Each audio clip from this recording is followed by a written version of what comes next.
Okay, with that, we'll move to Superintendent's report. Dr. Wunderlich. Thank you. Thank you, Jessica. Thank you, Kristen. Thank you, everybody, for being here. It's kind of funny when you talk about coffee with Keith. I really thought that was going to last about 3 months, and you kept showing up. So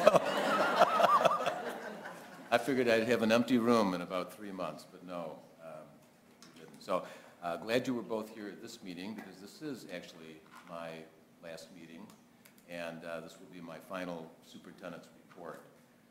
I've been going to board meetings for 20 years.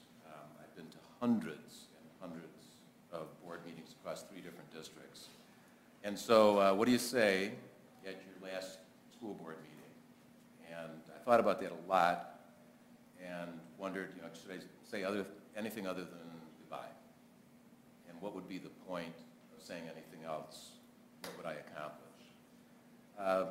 But then I had this nagging feeling, because I've been biting my tongue for about 2.5 years, and I thought it was time for the board and the staff and the community to hear how I feel.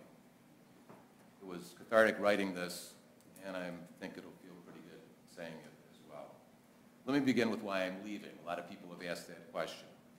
I'm leaving because of the Board of Education. I've been disrespected, lied about, plotted against, threatened, bullied, and micromanaged. And it's ridiculous, and I simply don't need it.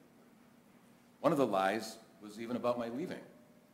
I planned to work here at least another couple years. And anyone who may have said on Facebook that the plan all along was for me to leave now is just making stuff up. But a good lie has always been more interesting than the truth.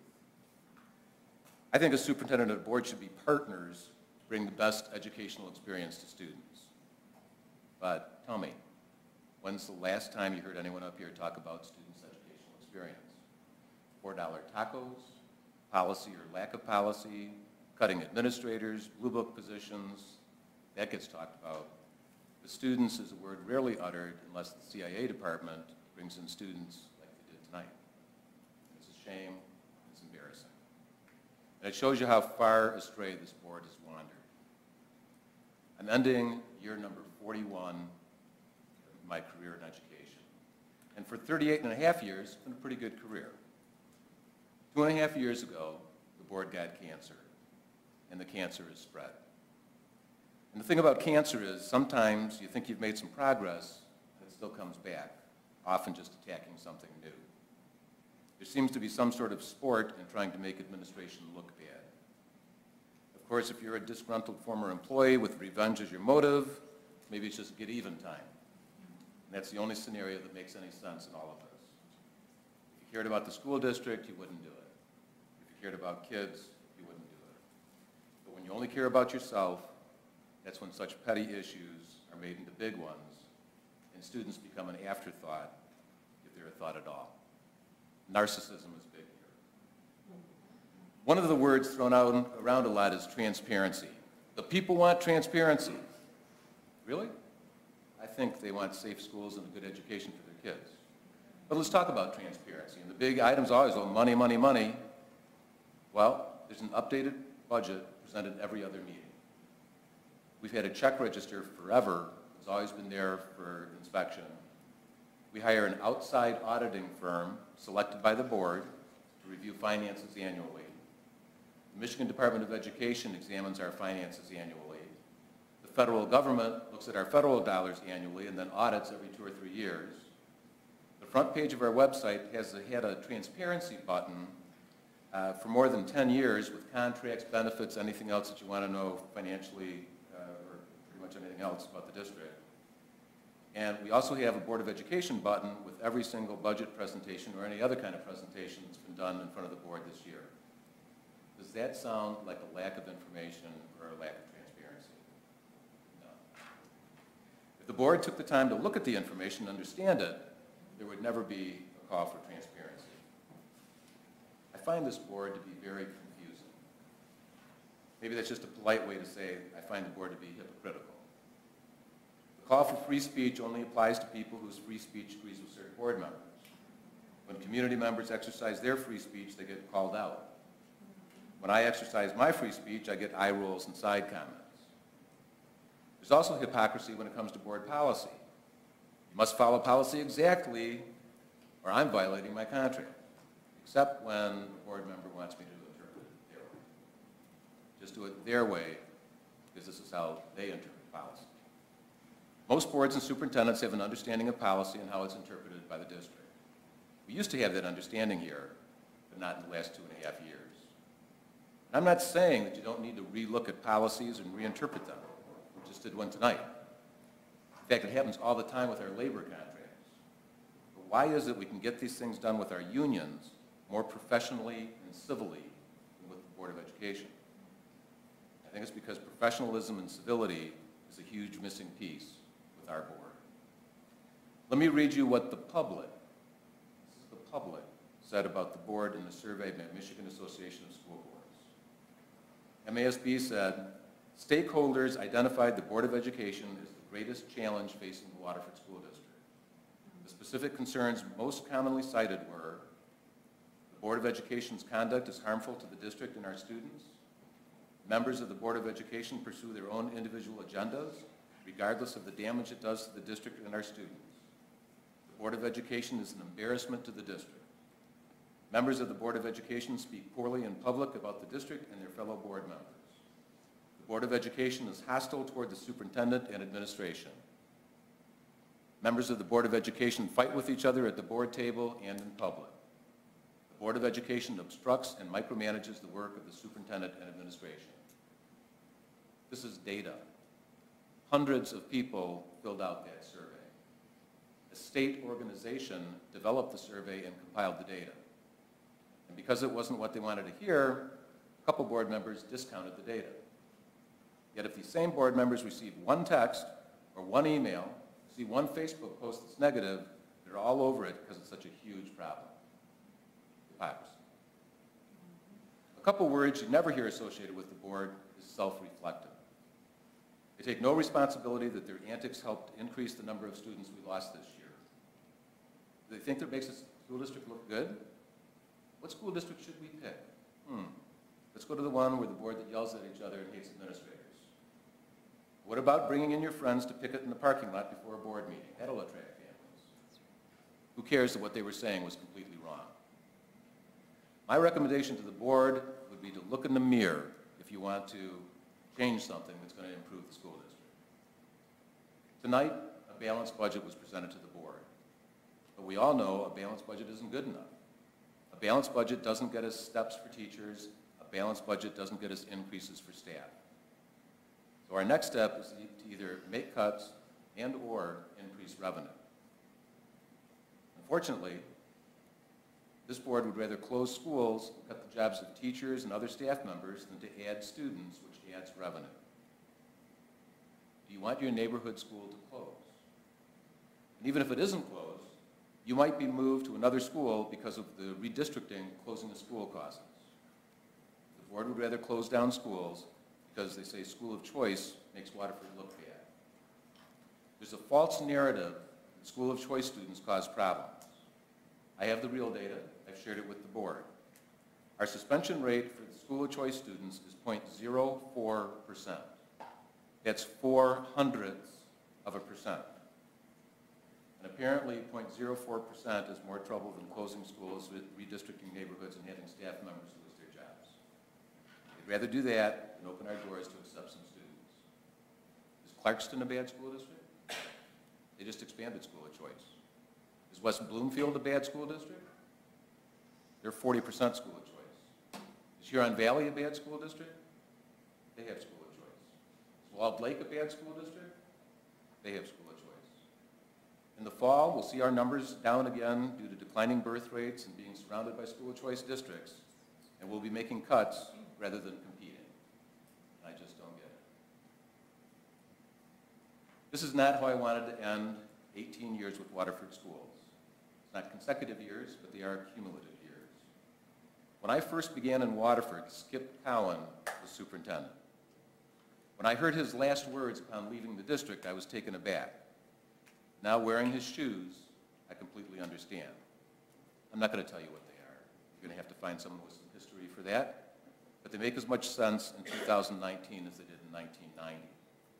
And by the way, in the 29 years, Waterford, if you include Skip, has had 7 superintendents, soon number 8 next month, and 3 long-term interim superintendents. Anybody see a problem here? That's about a 3-year average. Like Skip, I'm fortunate that I'm in a position where I can just walk away. And if you can ignore all the board antics, you will find that this is an amazing school district. This year, Houghton Elementary and all the staff from across the district on the Sweet Reads Committee won an Educational Excellence Award from the Michigan Association of School Boards.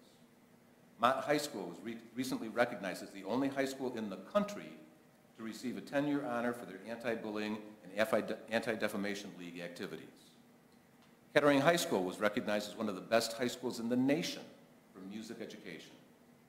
Pierce Middle School, well, you just heard the whole Pierce Middle School presentation, a state wellness award.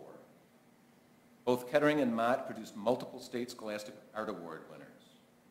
All of our secondary buildings had choirs, bands, and orchestras earn ratings of 1 at state festivals. Our academic growth is off the charts. We're talking 99th percentile. A Beaumont teacher won WNIC Teacher of the Month. A Haviland teacher won the Waterford Foundation Teacher of the Year Award. 2 Kettering students won $1,500 in first place in a public service announcement video contest. Mott student leadership students continued great community service activities with senior citizens and were recognized by the Waterford Senior Center for their work. 2 performing and visual arts students from Kettering were nominated for the 2019 Sutton Foster Ovation Awards at Michigan State University. Our anti-bullying task force organized students, and the students developed a slogan for all our anti-bullying efforts called Lend a Hand, Take a Waterford Stand. We had multiple teams from across the district attend Destination Imagination State Tournament, and the Pierce team went on to global finals. Kettering and Mott leadership students and student council members attended the State Leadership Conference and came back with numerous accolades and awards. Dozens of students did so well in athletics that they were recruited this year to play in college next year. Pierce Middle School students competed, you heard that one today too, Fuel Up Play 60 nutrition contest. 3rd graders from across the district earned reading awards every month from the Waterford Rotary and Metro North Federal Credit Union. The Waterford Mod dance team earned a bid to National Dance Competition in Orlando this year. Stepanski Early Childhood Center was successful in receiving a grant to build a musical exploration wall on their playground this year. A Mott student became a national champion in archery.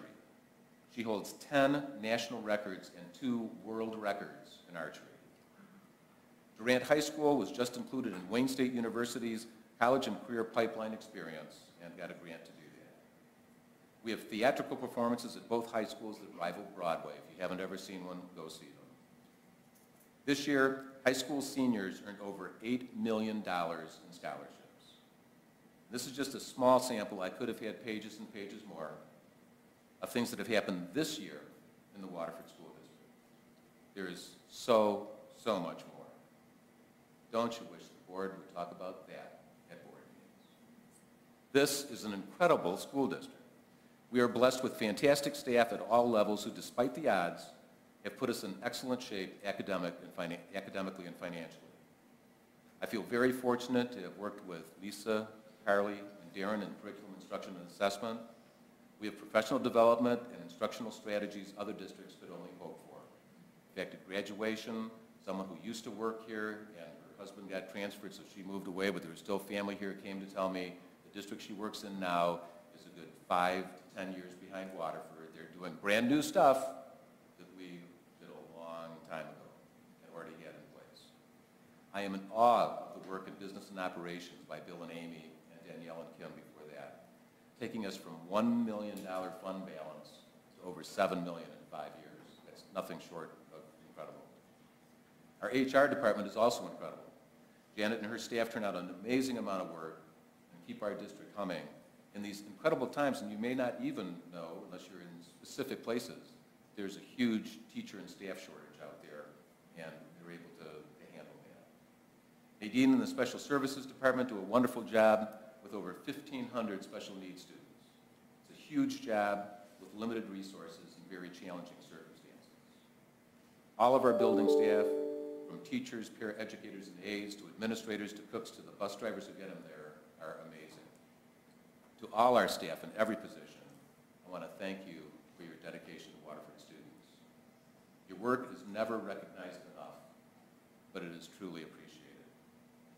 All of these people work hard every day to make Waterford a great place to go to school. They're on the ground floor doing what needs to be done to help students find success. It's been an honor to work with you. There's one former employee of the Waterford School District that I'd like to especially thank. That's TJ Rivard. TJ was the Director of Special Education. In 1989, he hired a teacher with no administrative experience to be the assistant principal at WTI, Waterford Center, and Montgomery Center, which we now call Kingsley Montgomery School. I was that inexperienced teacher, and I am eternally grateful to TJ for giving me a chance. In my 41 years in education, I've been an administrator for 30, and it's thanks to TJ, and I really appreciate him opening that door for me. I'd also like to thank the Waterford community. This is a great township with wonderful people who truly care about this school district.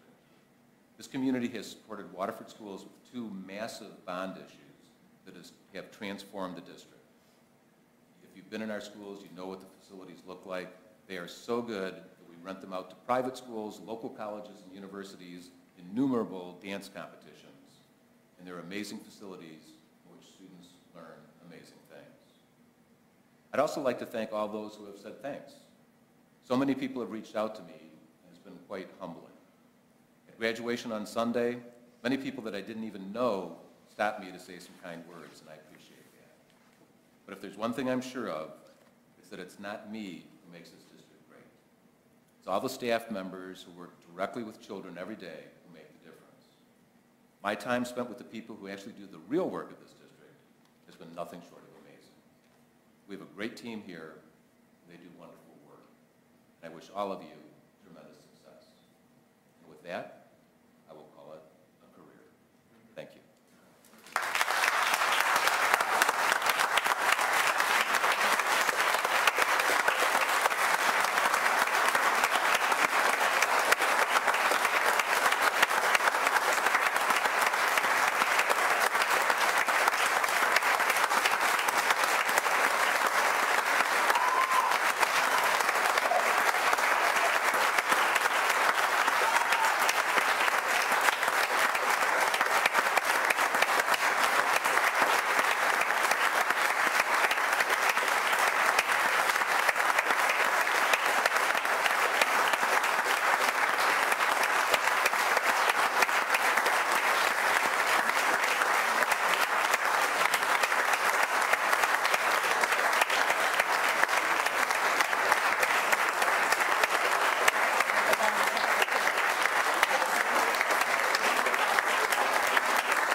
With that, discussion items for our future meetings.